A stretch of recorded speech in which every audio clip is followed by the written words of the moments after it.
지금부터 4주 기초이론 1강을 시작하겠습니다. 4주 기초이론 1강을 시작하기 전에 제가 먼저 말씀을 드릴 게 있습니다. 제가 알러지 비염 때문에 목소리가 그렇게 별로 좋지는 않습니다. 콧소리도 배어 있고 중간에 기침도 좀 섞여 있을 수 있고 그래요. 그러니까 제 목소리가 여러분 듣기에 상당히 좀 거슬릴 수 있지만 그냥 여러분들께서 제 목소리보다는 4주 강의를 내용을 중시해서 들으시는 분들은 뭐 저하고 같이 공부할 수 있을 겁니다. 근데 목소리는 별로 좋지 않고 여자분 목소리처럼 나긋나긋하지도 않고 그냥 있는 그대로 편하게 그렇게 강의를 할 생각입니다. 사주라는 게 결국은 그래요. 사주 팔자 8글자 가지고 그걸 제대로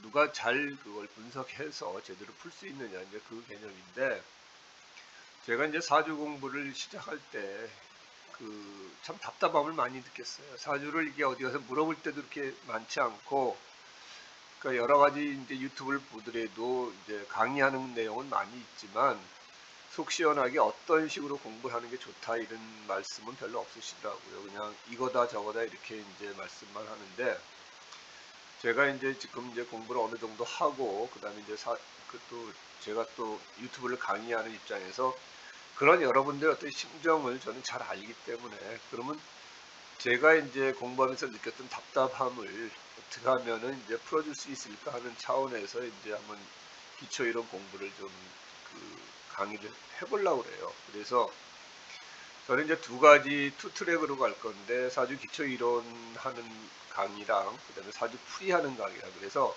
사주를 처음 공부하시는 분들은 저하고 사주 기초 이론 공부를 하시면 되고요. 어느 정도 이제 사주 공부가 됐다 하시는 분들은 저하고 사주 실전 풀이를 하시면 됩니다. 그래서 그때 여러분들이 또 이제 답답하고 또 물어보고 싶은 거는 저한테 뭐 전화해 주셔도 되고요. 아니면은 뭐 이메일로 그걸 물어보셔도 좋습니다. 제가 아는 범위 안에서 여러분들의 어떤 그런 부분을 가르쳐 드리겠습니다. 그래서 사주라는 게 이제 제대로 배워야 됩니다. 사주를 정확히 모르면은 운을 거꾸로 해석하면은 큰 패가 나죠. 안 좋은데 좋게 해석을 해서 하다가 큰 패가 나고요. 또 좋은데도 안 좋은 걸로 알고 좀 크게 한번 이름을 낼 수 있을 시기를 놓치는 경우도 있습니다. 그래서 사주라는 게 이제 정확히 보는 방법이 어떤 거냐. 사주 보는 방법이 참 여러 가지가 많이 있어요. 사람마다 감명 기법이 다 다르고 그러는데, 제일 중요한 게 저는 이제 정석풀이라고 생각을 해요. 사주 기본을 알고 그다음에 비법이니 뭐 여러 가지를 대입해도 좋은데, 그렇지 않으면은 이제 그야말로 힘들죠. 그래서 이제 여러 가지 사주가 어렵다 이렇게 하는데, 사실 뭐 그렇게 쉬운 학문은 아니지만 그렇게 어려운 학문도 아닙니다. 그래서 여러분들 기본만 충실히 하시면은 충분히 누구나 자기 사주 정도는, 아니면 또 남의 사주 정도도 풀 수가 있어요. 그러니까 저하고 이제 사주를 처음 공부하시는 분들은 사주 기초 이론 공부를 하시고, 그 다음에 이제 사주 기초가 어느 정도 돼 있다 생각하시는 분들은 저하고 또 사주 실전 풀이하는 게 있으니까 그거랑 같이 병행하시면 될 것 같아요. 그래서 저는 이제 투 트랙으로 갈 건데요. 사주 기초 이론도 하고 사주 실전 풀이도 하면서 각자 자기 어떤 실력에 따라서 어느 강의를 들으시든 상관없습니다. 그래서 조금이라도 여러분들 사주 실력을 좀 배가시키는데 제가 좀 도움이 됐으면 합니다. 그래서 저는 여러분들한테 제가 아는 범위의 어떤 사주 실력을, 아니면 사주 어떤 공부를 전달해 드리고, 여러분들은 저와 함께 공부를 하면서 실력을 좀 키워가면 좋을 것 같아요. 여러분들 이 사주를 보면은 사실 풀 수 없죠. 지금 뭐 기초 공부하시는 분들이 풀 수 있겠어요. 근데 제가 이걸 이제 보여드리는 것은, 이제 기초 공부할 때 이러한 사주를 풀려면 어떠한 것들이 필요하다 하는 것들을 알려드리기 위해서 이제 이 사주를 이제 보여드린 건데요. 이게 보면은 기초 공부 때 이것만 해도 된다 이렇게 이제 제가 제목을 냈습니다. 그래서 첫째, 음양 오행도에 대한 이해, 천간과 지지, 십신, 육친, 생극제와 형중회합의 원리. 사실 공부는 많이 하면 좋죠. 그러나 기초 공부 때 너무 많은 공부를 하면은 공부하다 도중에 포기하시는 분들이 많더라고요. 그래서 요 정도 공부만 하더라도 실전사주 풀이하는 데 전혀 지장이 없을 것 같아요. 그래서 이 공부만 해도 일단 그 실전사주 풀이로 바로 들어가서 풀이하면서 자기가 실력이 좀 모자라다 그러면은 관련된 공부를 하시면 돼요. 그래서 그 전으로 들어가 버리면은 이런 식으로 이제 되는데, 왜 음양오행도에 대한 이해가 필요한지 여기 보시면은 이게 이제 경금일주라고요. 그러면은 여기 보면 이거는 음이고 양이고요. 그래서 음양오행도 알아야 돼요. 오행은 뭐냐면은 이게 수기운이고 목기운이고 화기운이고, 그러니까 목화 토금수 오행도 알아야 이걸 해석하고요. 이게 양기운, 음기운 하는 음양도 알아야 이걸 해석을 합니다. 그 다음에 이제 또 들어가시면은 이제 십신하고 육친하고 생극제와 형중회합의 원리인데, 이걸 보시면은 이거를 해석할 때 금생수 하지만 수기운이 뭐냐, 여기 보면은 이게 이제 상관이거든요. 상관 이게 식신, 이게 바로 이제 십신이라는 겁니다. 지금 여러분들이 배우질 않으셔서 이게 모르겠지만 왜 십신을 배워야 되는지, 이게 상관은 뭐 어떤 재치라든지 어떤 자기 아이디어 그런 게 많은 거예요. 그 다음에 순발력, 아니면 이게 또 이제 여러 가지 뜻이 있지만 어떤 변덕도 되고 뭐 실증도 잘 되고 이런 부분이에요. 식신은 어떤 성실함, 꾸준함, 연구, 그 상관은 개발, 이런 식이거든요. 그러니까 십신을 알아야 이 사람은 상관과 식신을 쓰는 사람이다. 그래서 이 뜻을 알아야 될 거 아니에요. 그렇게 10가지 십성을 알아야 되는 부분입니다. 그러니까 식신으로 태어났지만 이 사람이 쓰는 건 식신과 상관을 쓰고, 그 다음에 금극목, 이거는 재라고요. 재는 재물이지 않습니까? 그러니까 재물도 내가 갖고 싶어 하는 것, 이게 이제 재물이에요. 그 다음에 이건 화극금하면 이건 이제 식성으로 해서 이거는 관이 되는 거죠. 자기 지위, 그 다음에 이제 여자한테는 남편도 되고 직업도 되고, 그 다음에 여기는 토생금 해가지고 이걸 인이에요. 부모도 되고 학문도 되고, 그 다음에 뭐 깊이 생각하는 것도 되고, 이런 걸 알려면 이제 십신을 공부를 해야 되거든요. 그 다음에 이제 여기 보면은 육친이 필요하죠. 육친은 또 뭐냐면은 이제 가족 관계가 되는 거예요. 그러니까 부모하고 나하고 관계는 어떻고 뭐 그런 부분들을 나타내는 거거든요. 그걸 알려면은 이게 이제 상관은 여자한테는 자식도 되고, 식신 상관은 다 자식도 되고요. 그 다음에 이 편제는 여자한테 시모도 되고, 그 다음에 재라는 거는 이제 부친도 되고, 이런 식으로 이제 다 육친 관계도 이게 해석이 다 됩니다. 그래서 십신하고 육친을 알아야 이게 해석이 되고요. 그 다음에 여기 보면은 생극제와 형중회합의 원리라고 그러지 않습니까? 그러면 그걸 보면은 이 청가는 이제 생하고 극하고 하는 부분이에요. 그러니까 금생수, 그러니까 나의 기운을 좀 뺀다 이런 부분도 있지만, 내가 어떤 거를 뭐 생한다 이런 부분도 있거든요. 그래서 생극제화를 하고, 그 다음에 여기 보면은 수생목, 목생화, 내가 어떤 일을 열심히 해서 그걸로 돈을 벌고 또 지위도 얻는다, 이런 부분들이 있어요. 그래서 이거를 알려면은 여기 형중회합, 그러니까 인호합도 되고 해묘미합, 이런 이제 그게 있습니다. 그래서 지금은 여러분들이 이걸 잘 모르시지만 왜 이 사주를 해석할 때 이 5가지 공부를 해야 되는지를 설명해 드리려고 이 사주를 제가 이제 먼저 보여드린 건데요. 그렇게 해서 이런 사주를 내가 가지고 태어났는데, 이 사람은 이제 운이 이런 식으로 사는 거예요. 평생 내가 8살 때는 이 운으로 살고 18살 때는 이 운으로, 10년 동안 이 운이 지배하는 운으로 사는 거예요. 그 다음에 이제 이 가운데서도 10년간 또 세운이 있죠. 그러니까 대운, 세운이 같이 이 사람한테 영향을 미쳐서, 그때는 만일에 28대운에 보면 인운이면 재운이라고 식신생제에서 이때는 돈을 많이 벌겠죠. 이런 식으로 해서 아 이때 이 사람이 운이 좋으니까 이때 뭐 사업을 해도 괜찮고 뭘 해도 돈을 번다. 그러니까 이런 것들을 다 해석을 하려면 아까 얘기했듯이 5가지 정도는 충분히 공부를 하셔야 된다. 그래도 그 공부만 하더라도 이 사주는 풀 수가 있고요.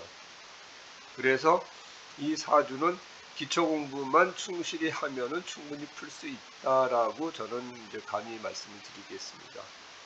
그래서 기초 공부 때는 이것만 해도 된다라고 제가 이제 이렇게 얘기하는 게 음양오행, 청간과 지지, 십신, 육친, 생극제와 형충회의 원리 이 5가지 공부만 저하고 하시면은 이거 풀 수 있으니까 제가 여기서 설명해 드리는 거 그냥 딱딱한 이론보다는 풀 수 있는 방법, 그 다음에 이게 뭘 뜻하는지 이런 쪽으로 실무 위주의 어떤 공부를 할까 해요. 그래서 어떤 뭐 거창한 이론 필요 없잖아요. 사주라는 게 결국은 사주 갖다 대고 그걸 정확히 풀면 돼. 정확히. 이건 어떤 종교적인 것도 아니고 그 사람의 어떤 그 타고난, 우리가 보면 그 사주라는 게 신이 인간에 준 바코드라고 저는 생각합니다. 바코드 리더 역할을 하는 게 이제 우리 역술하는 공부하시는 사람들이 이제 그 바코드 리더기 같은 역할을 하는 거죠. 정확히 그걸 짚어내 가지고 정확한 이해를 하면 돼요. 그러면 우리가 이제 바코드도 보면은 뭐 QR코드로 해도 좋고 어떤 그게 뭐 상품이라는 게 정확히 나오지 않습니까? 언제 제조되고 언제 뭐 하고 이거는 뭐고 하는 게 다 나오지 않습니까? 마찬가지예요. 그 팔자 8글자하고 대운, 세운, 월운만 그 저기 우리가 정확히 알아도 그 사람에 대해서 모든 걸 알 수 있으니까 하여튼 저하고 요걸 같이 한번 공부를 하도록 한번 해보죠. 그래서 음양오행도 우리가 보면은 뭐 큰 철학적 개념보다는 그냥 음양이라는 게 밝음과 어둠, 뭐 남과 여, 그 다음에 들어간 게 있으면 나오는 게 있고 플러스가 있으면 마이너스가 있고 그런 거예요. 그러니까 사주에서도 갑을 병정, 무기경신, 임계, 십신이다. 하나는 양기운이고 갑은 양기운이면 을은 음기운이고 이런 이제 음양이 다 있는 거라고요. 그러니까 사주에서도 오행했다가 음양으로 나눈 게 그 십성이 저기 십간, 천간, 십간이거든요. 그래서 그 음양이라는 게 그 플러스, 마이너스 이 정도 아시면 돼요. 암컷, 수컷 뭐 일어나는 게 있으면 그 주는 게 있고 그 다음에 양지가 있으면 음지가 있고 이런 정도만 아시면 되고요. 우리가 오행은 이제 뭐 계절을 오행이라고 하기도 하고 그 다음에 이거는 이제 맨 처음에 생긴 게 그래 태양계의 그 어떤 이런 행성들이 어떤 그 사람의 태어날 때 영향을 미쳤다고 합니다. 그래서 뭐 미친 영향에 따라서 그 사람이 가지고 태어난 그 오행이 다 다른 거예요. 그래서 어떤 사람은 뭐 토기운이 많고 어떤 사람은 목기운이 많고 그러면 이제 이 목성의 기운을 많이 받은 거고 그 화기운이 많은 사람은 금성의 기운을 많이 받은 거고 그런 그 구체적으로 이 뭐 생성 과정은 신이 아시겠지만 인간이 이제 그걸 분석하다 보니까 그러한 기운이 어떠한 그 인간적인 행태를 보여주고 어떤 운명을 살더라 하는 것들이 이제 그 오행인 거죠. 그래서 음양 오행은 그 정도 알고 저희가 사주를 풀면서 이제 하나씩 하나씩 공부를 해보고 이 음양 오행에 대해서 더 공부하실 분들은 뭐 책을 더 읽으셔가지고 하시면 될 것 같아요. 그래서 이 이제 아까 얘기했듯이 목화토금수 이게 제일 중요합니다. 어떻게 보면 사주의 어떤 모든 그 출발은 오행도부터 출발한다고 보시면 돼요. 그래서 목생화, 화생토, 토생금, 금생수, 수생목 해가지고 이 부분들이 제일 중요합니다. 그래서 요거는 여러분들이 반드시 요거는 이해하고 이제 그 암기를 하셔야 돼요. 암기라는 게 뭐 크게 어려울 게 아니잖아요. 근데 그 원리를 아셔야 되는 거죠. 목생화 이렇게 그 점선으로 되어 있는 게 이제 생하는 작용이라고 그러거든요. 그래서 목기운은 화기운을 생하고 화기운은 토기운을 생하고 토기운은 금기운을 생하고 금기운은 수기운을 생하고 수기운은 목기운을 생한다. 근데 목기운이 토기운을 생하는지 극하는지 이거를 이제 여러분들이 헷갈리시면 안 돼요. 그래서 이 오행도를 그려가면서 이치를 한번 생각하시고 그다음에는 이제 이거를 이제 암기하시면 돼요. 암기하는 건 뭐 크게 몇 가지 안 되니까 하시면 되는데 일단 이치를 아시면 돼요. 그다음에 이제 목기운은 토기운을 극한다. 그다음에 토기운은 수기운을 극한다. 그러면 극하는 거는 뭐가 뭐를 극하느냐. 이제 요걸 보시면 되는 거거든요. 그래서 이 앞전으로 돌아가서 이제 보실 것 같으면은 여기서도 보면은 이제 토기운은 수기운을 극하는 거거든요. 그래서 이 사람이 식신 자기 하고 싶은 일이 여기서 토기운이 극을 받아서 이거는 이제 이 기운을 못하게 하는 거거든요. 그래서 이 사람은 자기 하는 일이 가끔 이렇게 막히거나 이제 이런 부분들이 생긴다고요. 그러면 그걸 또 재가 있어서 이게 목극토하기 때문에 이걸 또 눌러가지고 또 할 수 있게끔 하고 이런 모든 이 연관관계가 극이냐 생하는 거에 따라서 다릅니다. 그래서 수생목, 목생화 이건 생하는 기운이지 않습니까? 그 다음에 요건 또 극하는 기운이고 그래서 오행도로 돌아가서 여러분들이 하시는 게 뭐가 뭐를 극하고 뭐가 뭐를 생하고 하는 그 오행도를 여러분들이 다 아셔야 요 사주에 기본적으로 돌아가는 어떤 메커니즘을 알게 돼요. 그래서 이게 뭐 몇십 가지가 생하고 극하는 게 아니지 않습니까? 5가지 기운이 서로 생하고 극하는 거 정도 하는 거니까 그 이치만 여러분들이 아셔가지고 토기운은 수기운을 극하고 목기운은 토기운을 극하고 화기운은 또 토기운을 생하고 이런 관계를 여러분들이 아셔야 사주를 풀 수 있으니까 요 오행도는 반드시 여러분들께서 좀 알으셔야 됩니다. 이건 방법 없어요. 무조건 이거는 우리가 이제 수학에서 따지면은 이제 더하기 빼기 곱하기 나누기지 않습니까? 그 사칙 계산하고 똑같아요. 그냥 가장 기본 되는 겁니다. 요게 없이는 못해요. 우리가 더하기 빼기 곱하기 나누기 없이 산수 못하지 않습니까? 그거랑 똑같은 개념으로 이해하시면 돼요. 오행도가 뭐 엄청난 거 그렇게 하시지 말고 무조건 그냥 목생화, 화생토, 토생금, 금생수, 수생목 이거 그냥 길거리 가시면서도 처음에 공부하시는 분들은 중얼중얼대면서 하세요. 그냥 목생화, 화생토, 토생금, 금생수, 수생목 그 다음에 목국토, 토국수, 수국화, 뭐 화극금, 금극토 극하는 건 또 이렇게 되는구나. 요거를 반드시 여러분들이 아셔야 됩니다. 그래서 내용은 뭐 보면은 오행의 상생상극에서 목생화 나무는 타서 불을 만든다. 불을 태우려면 나무가 있어야 되지 않습니까? 그러니까 목생화 그냥 나무가 있으면 불이 확 오른다 이렇게 이해하시면 되고 화생토 우리가 다 타고 나면은 그게 다 흙으로 다시 돌아가잖아요. 그래서 화생토 그 다음에 토생금 우리가 흙 속에서 어떤 금을 우리가 캐내는 걸 생각하시면 돼요. 토생금 흙 속에서 어떤 금을 우리가 캐낸다 생각하시면 되고 금생수 그 다음에 어떤 바위에서 우리가 샘물 같은 거 나오는 게 바위 틈에서 이제 샘물 같은 게 나오죠. 그러면 금생수 바위에서 물이 나온다. 수생목 우리가 나무를 키우려면은 물이 있어야 된다. 수생목 물은 나무를 키운다. 뭐 다 쉬운 원리잖아요. 그러니까 어떤 진리 엄청난 진리는 가장 단순한 곳에 있으니까 그렇게 여러분들이 아시면 됩니다. 그 다음에 이제 상극은 목극토, 토국수, 수국화, 화극금, 금극목 여기서 이제 보는 게 목극토 우리가 이제 이것도 이제 뻔한 얘기라고요. 우리가 나물 심으면 뿌리가 땅을 뚫고 들어가죠. 그러니까 나물 심으면 땅이 손상을 받는구나. 나무 뿌리가 땅을 뚫고 들어가니까. 그 다음에 이제 그래서 제방 같은 데 보면은 큰 나무 같은 거는 안 심잖아요. 뿌리가 들어가서 또 저걸 할까봐 그냥 잔디 정도 심는 거지. 큰 나무는 제방 같은 데 안 심습니다. 그 다음에 토국수 우리가 물을 막으려면 이제 토로 막죠. 그러니까 댐이나 제방 쌀 때 흙으로 쌓는 거를 생각하시면 돼요. 큰 물을 막으려면 흙을 갖다가 이제 제방 쌓는 걸 생각하시면 되고 그 다음에 이제 수국화 이것도 이제 뻔한 이치죠. 우리가 불이 나면은 물로 갖다 불을 끄죠. 극하는 거죠. 그러니까 물로 불을 끄는 거니까.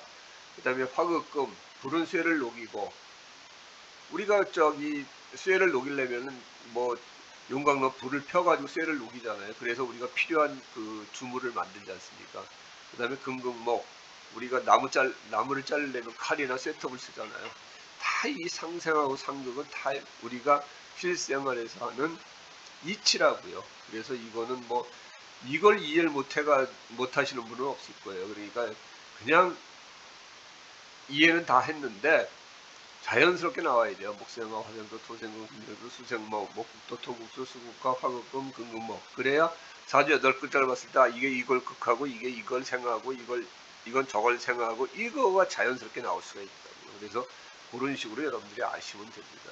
어려운 부분은 없어요. 여러분들이 그냥 입에 이게 자연스럽게 나오게끔 입에 붙어 다니게끔만 하시면 돼요. 그 다음에 이제 또 계절과 자연현상으로 나눠요. 봄 하면은 우리가 목기운, 일어나는 기운이죠, 목은. 그래서 목이 많은 사람들은 뭘 잘 벌려요.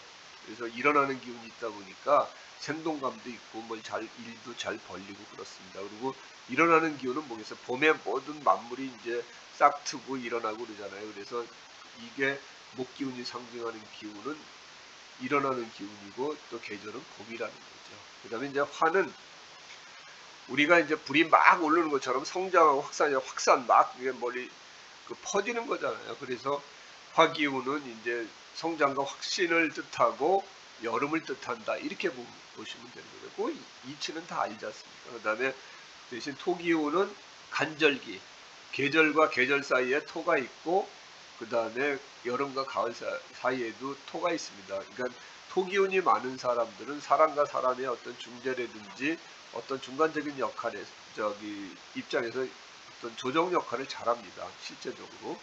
그리고 금기운은 우리가 열매라든지 그걸 나타냅니다. 그래서 결실의 계절인 가을을 나타내고요. 수기운은 휴식과 저장을 나타내는 겨울을 나타냅니다. 그래서 금기운이 없는 사람은 막 일을 잘 벌리다가 결실을 하는데 조금 약할 수가 있어요. 실제적으로. 그 다음에 수기운은 이제 겨울이니까 휴식을 하는 거지 않습니까? 근데 우리가 어떤 일을 이제 마치고 새로운 일을 또 시작할 때 이제 좀 쉬었다가 하는 게 이제 정상인데 수기운이 많은 사람은 그러지 못해요. 그냥 뭐 일을 마치고 하면 금방 또 새로운 일을 해야지 일을 못하면 좀 불안하고 그런 게 많이 있습니다. 그래서 이런 것들이 인간의 어떤 심성하고도 맞고 계절하고도 이게 맞는 거니까 요건 뭐 다 이해는 다 되실 거예요. 그러니까 그거를 여러분들이 아시면 될 것 같아요. 그리고 이제 이 오행은 또 이제 어떤 나름의 어떤 특성이 있습니다. 이건 뭐 그 수기운의 특성, 화기운의 특성, 목기운의 특성, 금기운의 특성, 토기운의 특성 이렇게 나눌 수 있는데 그 물은 이제 윤화라고 해가지고 흐르는 거를 이제 한자로 윤화라고 그러는 거예요. 이제 한자의 어떤 그 풀입니다. 이게 염상은 불꽃 염자에다 윗상자죠. 불꽃이 위로 막 퍼올리는 형상을 이제 나타내고 곡직 이게 구불곡자죠. 그러니까 그 다음에 고들직자. 그래서 나무는 뭐 이렇게 굽어서 올라가는 나무가 있고 또 곧바로 올라가는 나무가 있고 나무의 형상을 이게 곡직이라고 하는 거고요. 종역은 뭐를 따르고 뭐 변화시킨다는 거죠. 그래서 어떤 쇠라는 건 어떤 형태가 없잖아요. 녹여가지고 새로운 형태로 얼마든지 만들 수가 있거든요. 그래서 종역이 금기운이 많은 사람은 어떤 새로운 거를 재창조하고 뭘 변화시키는 쪽에 좀 능하다 이렇게 볼 수가 있습니다. 그 다음에 이제 가색은 우리가 농사 짓는 걸 생각하시면 돼요. 땅을 일구고 곡식 농사를 짓는 거, 토기운은 그거를 이제 나타내는 게 가색입니다. 그래서 이 한자는 뭐 굳이 여러분께서 지금 더 한자 세대도 아니고 그러니까 이거 한자 뭐 이걸 외우려고 애쓸 필요는 없어요. 그냥 이런 게 있다. 이런 걸 왜 제가 또 초보 때 이제 어려운 한자까지 내서 이제 설명을 해 드리냐면은 여기 보시면은 이제 이런 이제 사주들이 가끔 나와요. 이게 흔하진 않지만 이제 종격 사주라고 그래서 어떤 특정 기운이 많은 사주들이 나옵니다. 이게 이제 보면은 이게 이제 수일간인데 수가 많지 않습니까? 다른 그 사주에 비해서 이건 이제 병오 일주인데 화기운이 너무 많은 거예요. 지제 다 화기운만 있죠. 여기 또 목기운이 많고요. 목일간이 또 금이 많고 그다음 토기운이 토가 많고 그럼 이 사주는 무슨 사주지? 그래서 이제 이러한 사주들을 아까 얘기했듯이 물의 어떤 특성을 찾아가지고 윤합격 사주라고 부르고, 여기는 화의 특성을 찾아서 염산격 사주라고 부릅니다. 그리고 이 목기운이 많으면 이제 나무의 특성을 찾아서 곡직격 사주라고 부르고, 이 금의 특성을 찾아서 정역격 사주라고 부르고, 이거는 이제 토의 특성을 찾아서 가색격 사주라고 이렇게 불러요, 다들. 근데 왜 이렇게 그걸 얘기를 하냐면은, 이런 게 이제 종격 사주라고 해서 어떤 특정한 기운이 강하면은 그 기운의 종에서 푸는 사주 방법이 있어요. 또 그렇게 푸시는 분들이 있고요. 그걸 이제 나중에 여러분들이 보시면은 일반적인 그 사주인 일반격 사주랑 이렇게 특이한 어떤 오행이 편중되어 있는 사주를 종격 사주라고 해서 종하는 기운에 따라야 된다라는 종격 사주를 푸는데, 그 중에서도 이제 어느 특성이 더 많으냐, 물의 특성이 많으면 윤합격 사주다, 우리가 불의 특성이 많으면 염색격 사주다, 이런 식으로 이제 특별히 또 이걸 구분을 하더라고요. 그래서 이런 사주를 보면은 여러분들 초보 때는 이건 뭐 별도 공부를 해야 될까 이렇게 생각하시는데, 그럴 필요 없어요. 그냥 이것도 똑같습니다. 똑같이 풀면 돼요. 일반 사주 풀듯이 똑같이 풀면 다 풀립니다. 괜히 이거 폼 잡으면서 뭐 민합격 사주에 뭐다 하시 않으셔도 돼요. 초보 때 괜히 이런 사주 보고 이거 괜히 얼거나 쫄지 마세요. 그냥 똑같이 공부하신 대로 푸시면 된다는 의미에서 제가 요거 몇 가지를 한번 소개시켜 준 거예요. 그냥 여러분들은 사주 기초 원리, 사주 정석대로 배우셔가지고 그대로 풀면은 모든 사주는 다 풀린다, 그렇게 아시면 됩니다. 그리고 이제 그 사주는 또 색하고도 관계가 있습니다. 그 다음에 이제 방향하고도 관계가 있고요. 이거는 이제 여러분들이 한번 쭉 알아두시면 상당히 좋습니다. 그래서 목은 청색이고 동쪽을 뜻하고, 화는 요거 뭐 왜 그러냐는 이유를 다 아실 거예요. 화는 태양을 의미하는 빨간색이니까, 이거 화는 빨간색이고 남쪽이고요. 토는 중앙이니까 노란색이고 중앙이다. 그래서 옛날에는 황제가 이제 중앙의 중심에 있다고 그랬잖아요. 그래서 황금색을 쓰는 걸 중국에서는 못하게 했다고 그러더라고요. 그러니까 금기운은 이제 흰색이고 서쪽을 뜻하고, 그 다음에 수기운은 검은색이고 북쪽이다. 요거는 이게 이제 목기운은 무슨 색이고 무슨 방향이고, 이걸 여러분들이 한번 다 외워두시는 게 좋습니다. 그리고 실제 어떤 목기운이 상당히 이 사람한테 그 상신이고 좋은 기운일 경우에는 뭐 면접이나 중요한 자리에 청색 계통의 옷을 입고 가면 상당히 좋습니다. 그 다음에 우리가 이사를 갈 때도 어느 방향으로 이사 갈까요 할 때, 그 사람한테는 동쪽이 좋으면은 동쪽 방향으로 이사 가세요, 이렇게 얘기하면 돼요. 그래서 요거는 실제 그 사주 감명에서도 필요한 부분이고, 실제 그게 정확히 맞으니까 여러분들 요거는 색하고 그 다음에 방위 정도는 여러분들 아셔야 됩니다.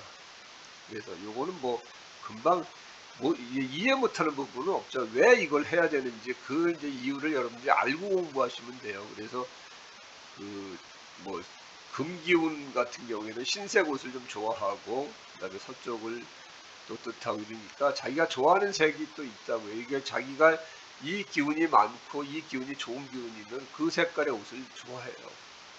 그리고 그게 맞지 않는 색이면은 우리가 이제 어떤 사람은 노란색을 좋아하고 어떤 사람은 빨간색을 좋아하고 어떤 사람은 검은색을 좋아하고 다 그런다고 하지 않습니까? 그게 다 이유가 있습니다. 자기 사주가 그렇게 타고난 거예요. 그래서 그런 쪽의 색깔을 좋아하게 된 겁니다. 그래서 우리가 그냥 되는 부분들은 없고 다 이유가 있는 거예요. 자기가 그러한 기운이 좋은 기운이다 보니까 좋은 기운을 찾아가는 게 본성 아닙니까? 그래서 그쪽 색을 좋아하는 거죠. 되는 거죠. 그래서 이런 것도 좀 다 아시고, 그러면 이제 자기는 자기를 알지만 상대방은 당신은 무슨 기운이 좋으니까 무슨 옷을 좋아하겠네요. 그럼 그게 거의 맞습니다. 그리고 또 이제 이 오행은 또 인간의 어떤 장기하고도 이게 밀접한 관계가 있습니다. 그래서 우리가 간목은 간을 지칭하고 을목은 담낭을. 그래서 만일에 그 을목이 토기운, 이게 이제 그 금기운에 의해서 금극목 하지 않습니까? 그래서 만일에 그 기토나 이런 그 을목이나 이제 이런 이게 다치면은 담낭이나 이런 데 탈이 나고요. 그 간목이 다치면 간이 있는데 이상이 있습니다. 장기하고 이 오행하고는 거의 맞아요. 이거를 감명하다 보면은 거의 정확히 맞습니다. 그래서 이게 상징하는 그 장기를 여러분들이 반드시 알아두셔야 돼요. 그래서 병화는 심장을 담당하고 정화는 소장을 담당합니다. 또한 화기운은 그 시력, 그러니까 눈을 담당하기 때문에 수기운에 의해서 화기운이 극을 당할 경우에는 그 시력이 나빠져요. 그 다음에 이제 토기운은 위장, 그 다음 그 기토는 비장, 그렇게 해가지고 이제 목기운에 의해서 막 기토가 극을 당한다. 그러면은 이제 그 췌장이나 비장 쪽에 이제 탈이 나더라고요. 그래서 그 뭐 위암으로 돌아가신 분들 이렇게 보면은 목극토 해가지고 무토가 극을 당할 때 위암이 많이 발생이 되더라고요, 실제적으로. 그리고 경금은 대장을, 신금은 폐장을, 그 다음에 임수는 신장을, 계수는 방광자궁을 나타낸다. 그래서 이 오행과 장기는 여러분들이 나중에 좀 배우셔가지고 그 지인들을 한번 보시면은 거의 그렇습니다. 당신은 그 경금, 신금 이렇게 금기운이 없는 사람이거나 그 다음에 이제 뭐 그러면은 신금 같은 경우는 특히나 이제 그 폐장, 그 폐와 이제 기관지 이런 있는 사람은 저도 마찬가지로 이제 금기운이 없는데요. 그래서 이제 이 폐 쪽이 약해가지고 알러지 비염이 생기고 그렇습니다. 그래서 없는 오행 때문에 발생되는 것들, 많은 오행 때문에 발생되는 거, 그 다음에 그걸 받아서 발생되는 거 그래요. 제 친구는 경금이 그때 맞았을 때 대장 그 용종을 몇 개 떼어놨다고 그러더라고요. 그때 만약에 그걸 떼어내지 않았었으면 대장암에 걸렸다고 그러는데 일찍이 떼어내가지고 그 무사했었는데 이런 식으로 이게 있어요. 그래서 사주를 감명하다 보면은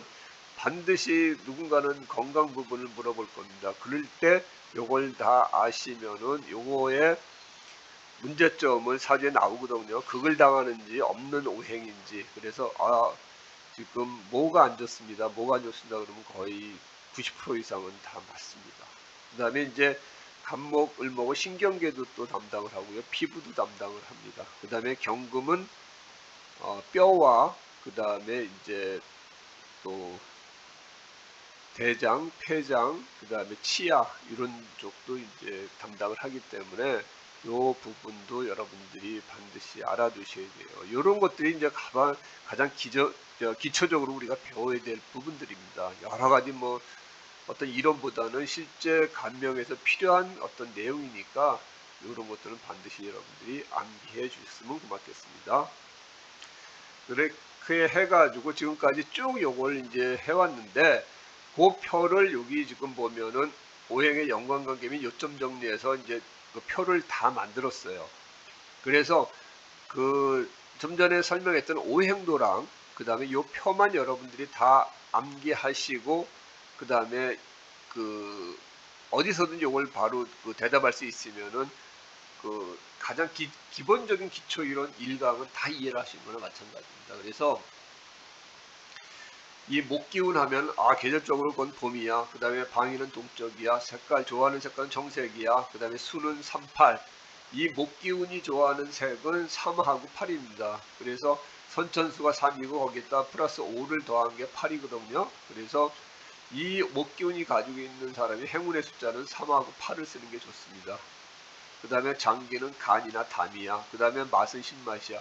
목기운이 있는 사람들은 신맛이나 이런 부분들을 목기운이 좋은 영향을 하는 사람들은 신맛을 좋아합니다.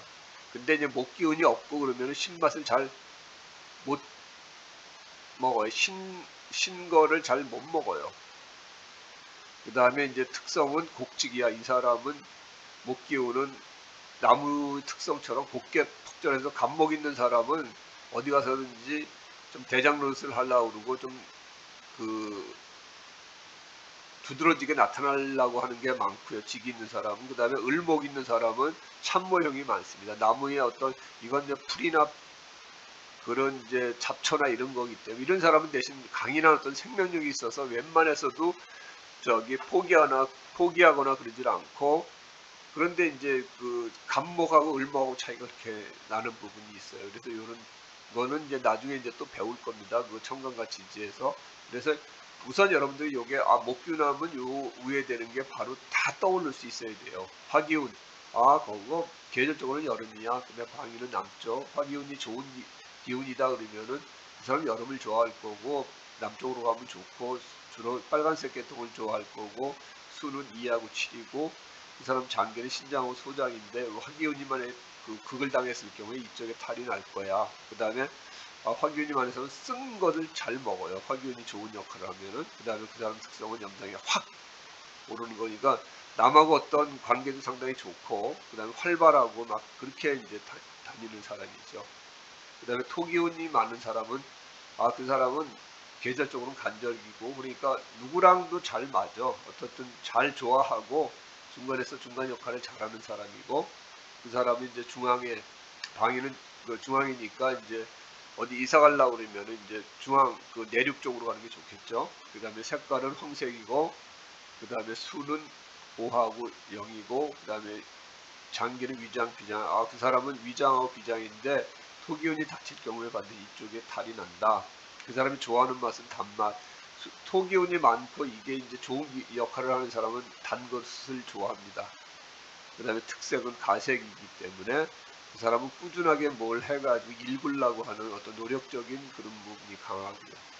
그 다음에 금기운은 계절적으로 가을이고, 방위는 서쪽이고, 색깔은 백색이고, 좋아하는 수는 4하고 9하고, 장기는 대장, 폐장, 그 다음에 맛은 매운맛. 금기운이 좀 많은 사람들은 매운맛을 잘 먹죠. 우리가 어떤 사람은 매운 거를 엄청 좋아하는데 어떤 사람은 매운 건 입에 대지도 못하죠. 저는 금기운이 없어서 매운 거 조금만 먹으면 속이 쓰립니다. 그래서 이제 뭐 우유 같은 것도 먹고, 하여튼 매운 낙지 같은 거 먹으면 꼭 탈이 나더라고요. 금기운이 없어서 그런 것 같아요. 그 다음에 특성은 정역이고, 그 다음에 이제 수기운은 계절적으로 겨울이고, 방위는 북쪽이고, 그럼 뭐 북쪽 가면 다 안 좋지만 수기운이 좋은 역할을 할 경우는 북쪽으로 가는 것도 좋습니다. 그래서 색깔은 흑색이고, 좋아하는 수는 1하고 6하고, 그 다음에 신장, 방광, 자궁에 어떤 그 수기운이 닫히면 영향을 좀 받습니다. 그래서 수기운이 없는 사람들은 신장 기능이 좀 약하고 방광이나 자궁, 여자 같은 경우는 자궁 쪽에 문제가 생깁니다. 그래서 수기운이 극할 때 어떤 여자분에서 자궁 여선 문제 없습니까? 그랬더니 자궁 수술을 했다고 그러더라고요. 그래서 그런 부분들이 어떻게 보면 정확하게 사주만 보고도 알 수 있는 부분입니다. 맛은 짠맛이고 특성은 윤화. 이런 사람은 이제 물 흐르듯이 잘 좀 그렇게 하는 부분들이 있죠. 그래서 오늘 배운 이 과정은 여러분들께서 앞으로 저는 그런 식으로 강의를 하려고 그래요. 그래서 실제 사주에 필요한 부분들, 그거를 공부를 딱 하고 핵심적인 내용만 공부를 하고, 그 다음에 사주를 풀면서 연관된 공부를 하면은 그게 금방 또 들어와요. 그냥 이론을 막 장황하게 설명하다 보면은 이게 왜 필요한 건지 모르고 무조건 외우라고 하면 외워집니까? 안 외워지거든요. 그래서 처음에는 필수적인 것만 하고, 그 다음에 이제 실전사주 풀이하면서 이 풀이를 하려면 이러한 거를 알아야 됩니다. 그리고 그때 이제 설명을 해드리면 여러분들께서 그거에 관련된 공부, 요새 뭐 인터넷이나 유튜브나 아무리 그 어떤 걸 뒤져보면은 다 나오잖아요. 그러면 거기서 알고 공부하는 거랑 무조건 공부하는 거랑 그 받아들이는 습득력이 다르거든요. 그래서 지금 뭐 어떤 쪽에 이제 공부를 좀 더 해야 되겠다. 자기가 알고 이제 그 찾아보면서 공부를 하면은 금방 자기 거가 돼요. 근데 사주를 하려면 뭐 이것도 있고 저것도 있고 뭐 해가지고 장황하게 이론을 많이 그 얘기하다 보면 도저히 질려서 공부 못해요. 그래서 항상 이런 부분들 핵심적인 것만 제가 한 8강의 정도 해서 끝내고 이제 실전 사주로 이제 그 들어갈 수 있게끔 해드릴 테니까 여러분들 이제 기초로 공부하시는 분들은 이제 기초 공부를 하시고요. 그 다음에 이런 건 나 다 알아 하시는 분들은 제가 또 실전 사주풀이 하는 거는 동시에 지금 하고 있으니까 그쪽으로 오셔가지고 이런 건 다 아는데 사주 푸는 걸 몰라. 그렇게 하시는 분들은 그 사주풀이를 어떤 방법으로 하는 건지를 배우시면 돼요. 그렇게 해서 그 초보분들은 저하고 기초 공부랑 이걸 하시면 되고, 그 다음에 좀 하신 분들은 저하고 실전 사주 풀이 공부를 하시면은 뭐 여러분들이 자기 사주, 그 다음에 이제 지인 사주, 더 나가서 뭐 친구들하고 이제 사주 같은 거 풀어줄 수도 있으니까 그렇게 공부를 저하고 한 6개월 정도 하신다고 생각하시면은 사주 실력이 그래도 많이 향상될 거라고 저는 확신을 합니다. 그래서 제가 유튜브를 하여튼 가능한 한 일주일에 한두 번씩은 꼭 올릴 거고, 사주 같은 경우에는 푸는 대로 많은 그 사주 어떤 명절을 올릴 거니까 그거를 보시면서 여러분들 계속 공부를 해주셨으면 좋겠습니다. 그렇게 하시고, 그 다음에 이제 모르는 거 있으면 저 이메일이나 아니면 저한테 전화 주시면은 또 제가 아는 범위 안에서 설명을 해드릴게요. 고맙습니다. 그럼 다음 강의 시간에 또 뵙겠습니다. 감사합니다.